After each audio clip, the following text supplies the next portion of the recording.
Did you know that around 20% of an average home's total heat loss is through your windows? By making sure that you close your curtains or draw the blinds in the evening, you might be able to reduce that heat loss by up to nearly 30%. That's real money you can save just by closing your curtains. And I don't want you to just take my word for that. I took these values from a paper published by the University of Salford back in 2017. They built a full-scale replica of a typical early 20th century home in a climate-controlled warehouse that they call the Energy House. That meant that they could precisely measure just how much energy it took to heat that home and how much was leaking out through the building's fabric. They experimented with different types of window coverings with various differing results, but in every case there was a saving to be had.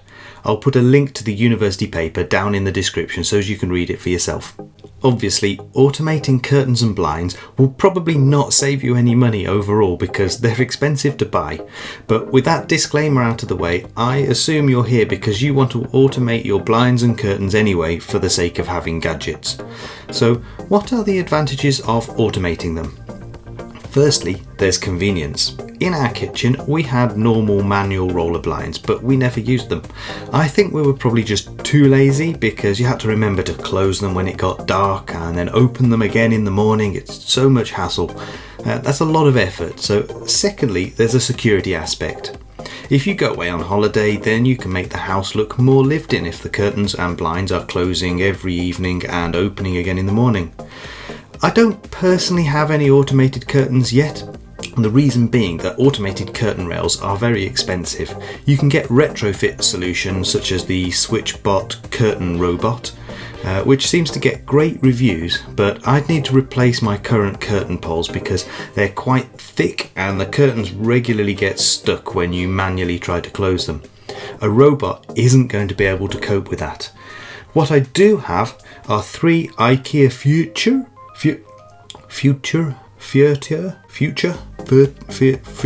these blinds, 2 in the kitchen and 1 in the bathroom. If you haven't seen these before, then let me give you a quick rundown. They come in 2 flavours, blackout or not blackout, and they come in 1 colour, grey. They also come in a whole range of fixed widths, so technically you can't cut them down to a precise width, although I have seen another YouTube video where they did just that with a hacksaw and some scissors, but you really do void your warranty then. Each blind is battery powered and drives a motorised roller, and they come with a little button and a signal booster. You can use them totally standalone without a home automation system because the booster allows the button to pair directly with the blind, or you can use Ikea's trad-free smart hub, but both the button and the blind use the Zigbee protocol, which means you can connect it straight to Home Assistant. I personally use a Combi 2 Zigbee stick paired with the Zigbee 2 MQTT add-on in Home Assistant.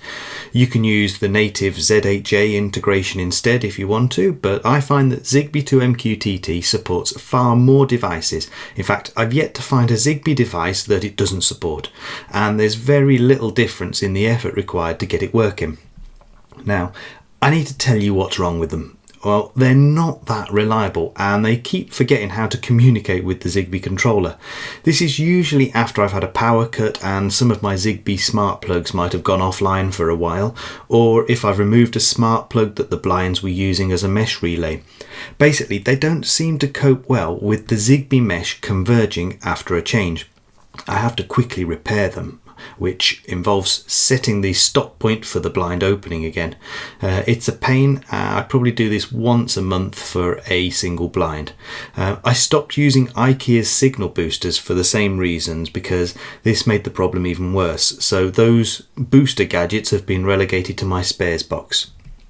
If they do stop communicating with your smart hub, then they can still be controlled manually by pressing the physical buttons next to the battery compartment if you can reach them. Another disclaimer, don't install these blinds in the bathroom. Ikea don't officially say why. It could be because of water and electronics not mixing, but I think it's more likely because of the material deforming when it gets damp. It starts to warp and buckle in a bit of humidity, and sometimes it even gets stuck when opening or closing. In extreme situations, it'll even chew itself up in the roller mechanism because it's not closed evenly. Onto the automations then, and this is very easy, but obviously I've managed to overcomplicate it somewhat. I decided that closing them at sunset wasn't ideal because it's quite often still a little bit light at sunset, especially during the summer months. Rather than use a timed offset from sunset, Home Assistant lets you track the sun's elevation. Through trial and error, I figured out that it's dark enough to close the blinds when the sun is 2 degrees below the horizon. In my close the blinds automation, I use the sun's elevation as the trigger, and when the sun drops below -2 degrees, it executes.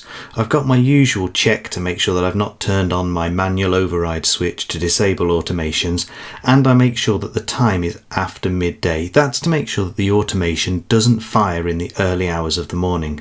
Alternatively, you could check that the sun's rising attribute is false. Finally, the action calls the cover.closeCover service specifying the blind entities. You'll see that I've created a group for the kitchen blinds so as I can call them in one go. Opening the kitchen blinds is similarly straightforward, but also complicated. I want my blinds to open at sunrise, but no earlier than 7 a.m. So I set my automation to trigger at sunrise, at 7 a.m, and if the state of my home changes to day, so it's not night and I'm not away.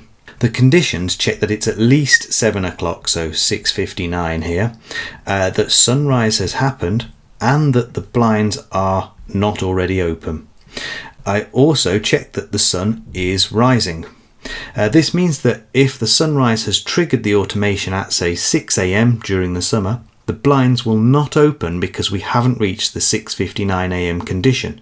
But at 7 a.m. the automation will trigger again and they'll open. On the flip side, during the winter it might be 7 a.m. but the sun hasn't risen yet, so the automation is blocked by the after sunrise condition. But when sunrise happens and triggers the automation, it'll run. Finally, the bathroom blind has a different opening schedule depending on what day it is. I use Home Assistant's built-in workday sensor with default values for the UK. This sensor is on when it's a regular workday, which in my case is Mondays to Fridays, and off at the weekend.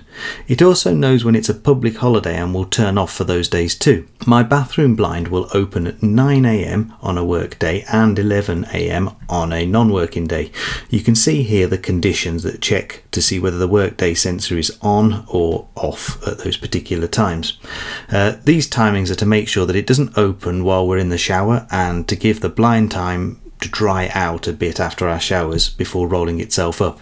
This helps reduce the issues I've had with the blind sticking to itself and should also help prevent mold building up on it. So that's how I've implemented automated blinds in my house. I hope to expand it to curtains in the future and maybe different types of blinds too. Please let me know if you've done anything differently or if you have any suggestions or improvements down in the comments. If you like the video, please give it a thumbs up and subscribe to my channel to see more of my videos. Thank you for watching. Goodbye.